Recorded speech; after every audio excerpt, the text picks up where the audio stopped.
لیکن اگر ہمارا آدمی ہو جائے کام چور، شرابی، دوسروں کو ستانے والا، کیچڑ پھینکنے والا، اور امریکہ کا آدمی کا موبائل لیپ ٹاپ ہم لے کے چلیں وہاں کا، تو ماننا پڑے گا ہم لوگ نکمے، 7 سمندر پار کے لوگ ایک ایک منٹ کو قیمتی سمجھنے والے۔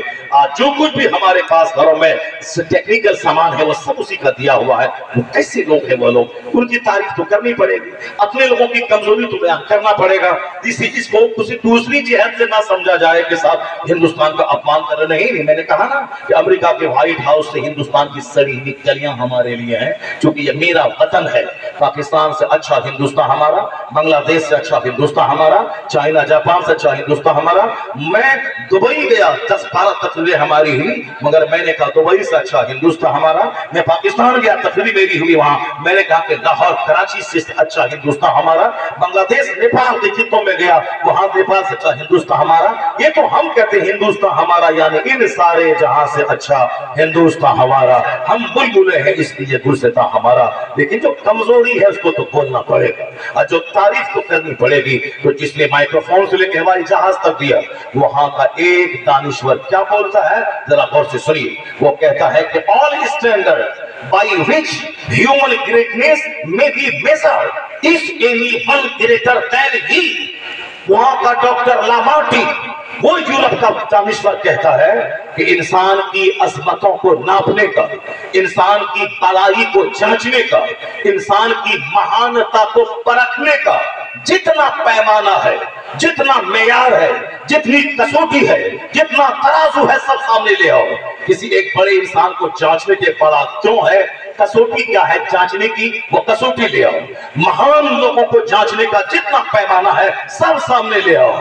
وہ کہتے ہیں سارے پیمانوں کو لا کے جانچو اور دیکھو کہ اس پرتھوی کا سب سے مہان نسل انسان کون ہے۔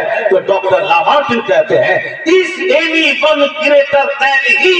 جب ان تمام کسوٹی پہ جانچو گے تو کوئی محمد سے بڑا نہیں ملے گا، سب سے بڑے ہیں مصطفیٰ جان رحمت۔ اس لیے اعلیٰ حضرت نے 100 سال پہلے کہا نہ کوئی پروفیسر بڑا، نہ دانشور بڑا، نہ ویگیانک بڑا، سب سے اعلیٰ و اولا ہمارا نبی، سب سے اعلیٰ و والا ہمارا۔ نعرہ تکبیر، نعرہ رسالت، عظمت مصطفیٰ، عظمت مصطفیٰ، نعرہ تکبیر، نعرہ رسالت۔ چونکہ میرا ٹاپک ابھی یہ نہیں ہے، ورنہ 1 درجن دنیا کے دانشوروں کا قول نقل کر کے میں آپ کو بتا دیتا ہوں کہ یہ 2-4 گھٹیا قسم کے لوگوں نے کیا بولا ہے اور دنیا کے بڑے بڑے دانشوروں نے کیا کہا ہے۔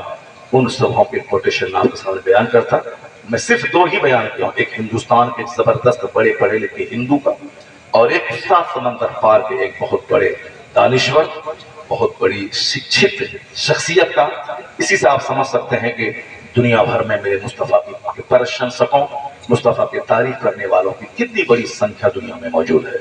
ابھی اسی 1 سال کے اندر میں جو یہودی بولا تھا کہ میں غزہ کو مٹا دوں گا، یہاں کے ہمارے خلاف لڑنے والوں کو میں کاٹ دوں گا، 3 دن میں کاٹ دوں گا، فنا کر دوں گا، لیکن گئے گزرے ماحول میں بھی 1 سال 3 مہینے ہونے جا رہے ہیں، مگر حماس زندہ ہے، وہاں کے کلمہ پڑھنے والے زندہ ہیں، مٹا نہیں پایا ہے۔ اسرائیل کا مطلب امریکہ کی کالونی ہے، وہ امریکہ کی مرضی کے بغیر اسرائیل پیشاب پخانہ تک نہیں کر سکتا ہے۔ ان کے سارے تھاٹ سے لے کر کے ساتھ بم اور شکیمان تک سب امریکہ کے ہیں، امریکہ ہی اس کی پشت پناہی کر رہا ہے۔ یہ مٹھی بھر نوجوان نے سپر پاور سے ٹکرا کے بتا دیا کہ بم الگ ہے، ایمان کی طاقت الگ ہے، ایمان کی طاقت الگ ہے۔ تو ایمان کی طاقت نے ان کو زندہ رکھا ہے امریکہ کے سامنے، اسرائیل کے سامنے۔ اور اسی بیچ میں سنیے، ہم لوگ تو الگ الگ، ہم لوگ تو بکواسی کرنے والے پیدا ہوئے ہیں، بکواس کرتے ہیں عالم کے خلاف، پیر کے خلاف، مولانا کے خلاف،